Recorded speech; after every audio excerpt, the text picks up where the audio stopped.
Hello, and this is a special video for my singles, and I'm talking about breakups. Okay, what do you do after a breakup? I've done another video before this one where I talked about when you should actually break up. You know that you need to end this relationship. But here today, I'm talking about what to do after a breakup. What do you do after a breakup? What's your right response to a breakup? Do you just keep crying and crying and crying, or do you just get angry, or just get out there and get yourself someone else to pour it all on? What do you do after a breakup? That's what this video is about. What's your right response after a breakup? And if you know me, you know that I'm a woman of faith, and I believe so much in the Lord Jesus Christ. I believe in what the power of God can do in your life. And so my first response is to thank God and pray. Now, that may not come to you naturally, but I'm saying to you from experience that one of your best responses will be to thank the Lord, who is not asleep, who is not ignorant of what's happening to you. Do you see? The Lord who knows what is best for you, the Lord who is aware and who has great plans for you. Thank him. Thank him and then pray to him.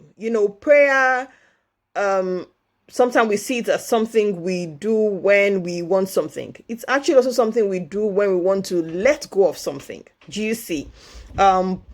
When you get into the realm where you're able to say, okay, Father, I bring this whole breakup to you. I don't know what it is about. I wasn't expecting it, or I'm hurt and all of that. But please, I'm bringing it to you.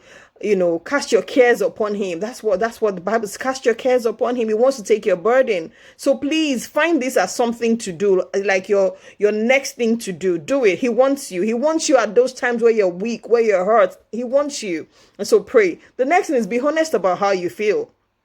It's one of the reasons I created my heartbreak recovery program, and so I have a coaching program where I help you get over your ex and get over the breakup and get you ready for your next. Yeah, so you want to check the link in the description for that, coaching program. I also have a book, Move On. Yes, it's a book I wrote after, many years of getting over a very difficult breakup. In fact, a breakup, an engagement actually, so it wasn't just a relationship, it was a broken engagement where we had picked the church wedding date, if you see what I mean. And so I had to go back to tell the church that, oh, we're not involved anymore. We're broken up. So there's no marriage. Please, can you take our names off the pre-marriage list, pre-marriage counseling list, and also take our names off the dates for January 2nd, 2010. That was the date we had picked.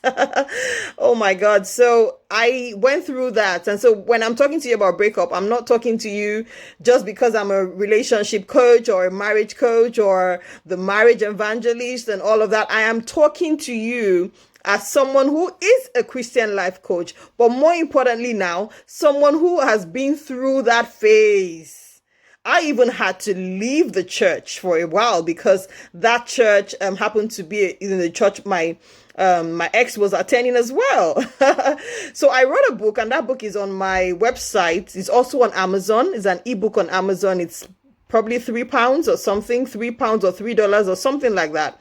And so you can buy it quickly. You can also buy it on my website for 2,000 naira, something like that, very, very affordable, just because I'm about you healing and healing properly before you move on to your next. Now, some people have not been able to do that move on without someone holding their hands, and that's why I have my heartbreak recovery coaching program. Sometimes I do it as a group, sometimes one-on-one, and so you can sign up for that, where I take you on a 14-day journey and I hold your hands, and then we go through stage by stage, and by the time you're done, and it's a given. I have testimonials to prove. By the time you are done, you would have forgotten who the ex is. You will just be ready for your next with your head intact, this time around.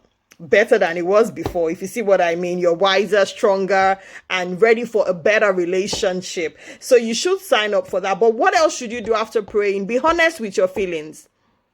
That's where I was before I started telling you about my heartbreak program. Be honest about your feelings. Don't put a mask on. So let people around you know that you're still hurting. Open up to your parents, your siblings, your friends. Just open up. I remember I had a day I cried and cried. I was in my friend's house, in Surulere then, my friend. I was crying and crying. My eyes, I was just crying. It's okay to be down. Please, identify how you feel, and please, please, please, don't bottle it in. It's good to even bring it out. Don't deny that anything is wrong. Tell people, admit that something is wrong. Go to a coach. Come to me. I'm here, and we can walk through that phase together. Find a mature friend, a wise person to sit with, someone you can vent to, because you will want to vent. Oh my God, I wanted to vent again and again and again.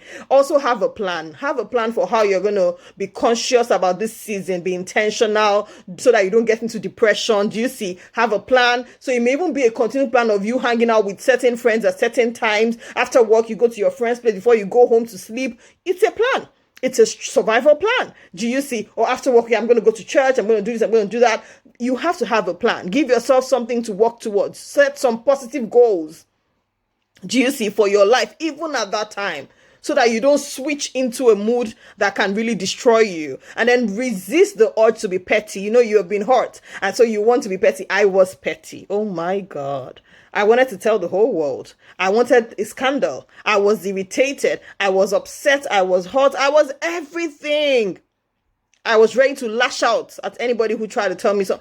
So avoid that, resist it. It doesn't do anything, really. Okay, go and vent. Like I said, you're okay to vent, but that time to keep, banter back and forth, there's no need. And nailing anybody to the cross, there's no need. Leave it to God. Let it go. I know what I'm saying. If you have read my book, Grace Junkie, and by the way, if you're watching this video and you're still watching till now, it means that what I'm saying is important to you. And so you need to get Grace Junkie. I not only talk about that relationship, I talk about 4 other relationships. I talk about how I got over my ex. I talk about how this particular ex came after 7-8 years to apologize for breaking my heart, and a whole lot more. You want to read Grace Junkie. The link is also in the description box. You should get Grace Junkies on Amazon. It's also my website, and so anybody in Nigeria can get it from my website and from bookshops. If you check me on Instagram at Jackie Talks, a lot of details are there about Grace Junkie, but it's on Amazon. Just type Grace Junkie. It's there. There's no other book called Grace Junkie, just this one. Finally, determined to honor God at this time. So if you're a Christian, if you're a child of God, this is your great time to just honor God and just say, you know what? Have your way, Lord, and I'm just going to live a life of worship for you. This has happened, but I know you are involved. Have your way. I hope that these tips have helped you. Watch out for the third part of this series where I talk about temptations to avoid after a breakup. Watch out for it. Take care now, and I wish you happy healing. Get in touch with me if you have to, okay? Take care. Bye.